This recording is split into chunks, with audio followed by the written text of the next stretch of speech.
What's good, y'all? Jeff London back with another video. Before we jump into the video, click the subscribe button. Follow me on the gram at King London Supreme. I have a 21-day fat loss challenge program going on. It tells you everything you need to do, what time to eat, gives you a grocery list for the next 21 days. People are getting ripped from this damn diet, man. I'm gonna put a link below. Click the link below. That's gonna take you right to the 21-day fat loss program. Hit me up, let me know what you think. All right, today's video, we're gonna talk about weight loss versus fat loss. All right, first let's talk about weight loss, right?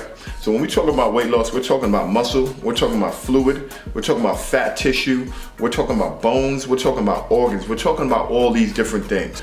I'll give you an example. I weigh 225 pounds, right? If you go to like a body fat composition chart, it's gonna say that I'm 225 pounds and I'm 6'2".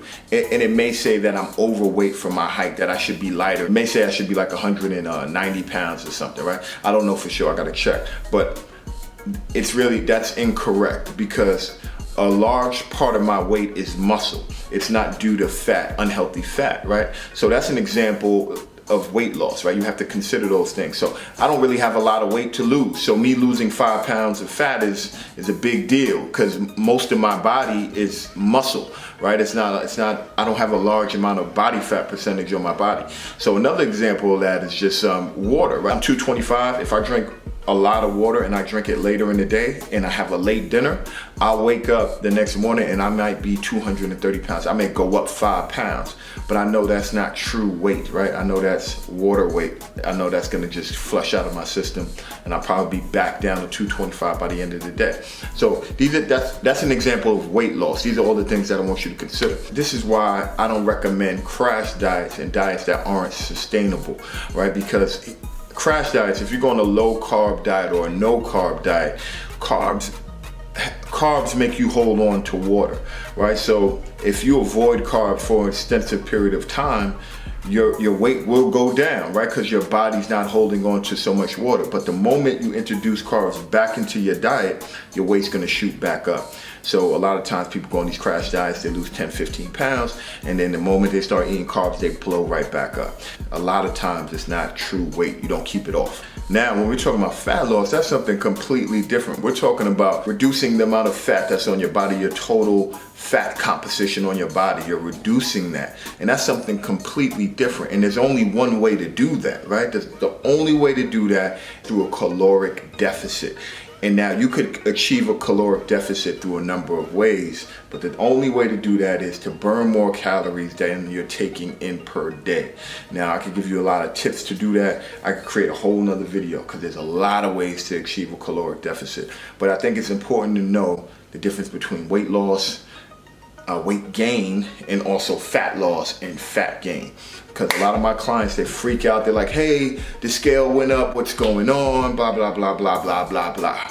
And it's like, oh, the scale is up the scale is up 3 pounds. And I'm like, do you really think you gained 3 pounds of fat because you had a slice of pizza over the weekend? I'm like, no, it could be a number of things. It could be fluid, right? A lot of times it could be fluid. It could be you have a subtle allergic reaction to food and then you're just inflamed. It could be a number of things, but the same thing works in reverse. If you lose a bunch of weight, you gotta ask yourself, am I losing weight? Am I losing fat? And this is why a lot of times I get into arguments with people on YouTube because y'all don't know what you're talking about. A lot of people talk to me about these waist trainers and like, oh, I'm sweating, and you gotta remember, sweat doesn't equate to fat loss. You know what I mean? It does not equate to fat loss. Because, I mean, think about it. Wouldn't everyone just sit in a sauna and lose weight? You sweat way more in a sauna than you do working out. Why wouldn't people just sit in the sauna? Sweat doesn't equate to fat loss. Yes, you'll lose some water weight, but you're not burning any fat. So you could wear the waist trainers, you could wear garbage bags, all these different things. But if you're taking in more calories than you're burning, you're not gonna lose weight. Now, the easiest way to do this is by calculating your calories for the day. They have a whole bunch of calculators and shit that do this shit for you. You don't even have to think about it. You could go to MyFitnessPal. It's so easy, man, to do this stuff. So I'm gonna give you a link to one that works pretty well below.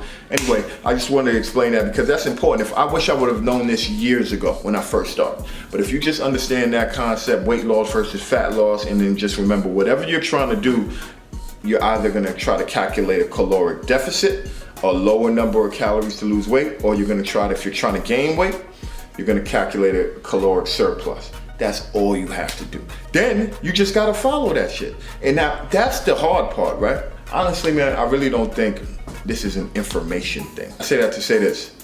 Yo, the internet is here. People can find this information. It's not a secret anymore. You could just Google, how do I lose 10 pounds? How do I lose weight? And a whole bunch of information will come up there.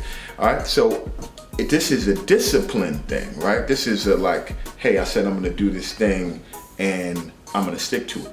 This is the real challenge. People can't stick to shit. So you really just, I mean, yeah, you do need information. You do need to have a strategy on how you're gonna lose weight, how you're gonna build muscle, etc. You do need that information. You need some techniques. But I'm saying all this to say it's easy to find that stuff. It takes work to implement that stuff. And it's not that hard. It's not that hard, man. I used to be a fat kid. I used to be a skinny kid. And now I'm a straight ripped, big body man.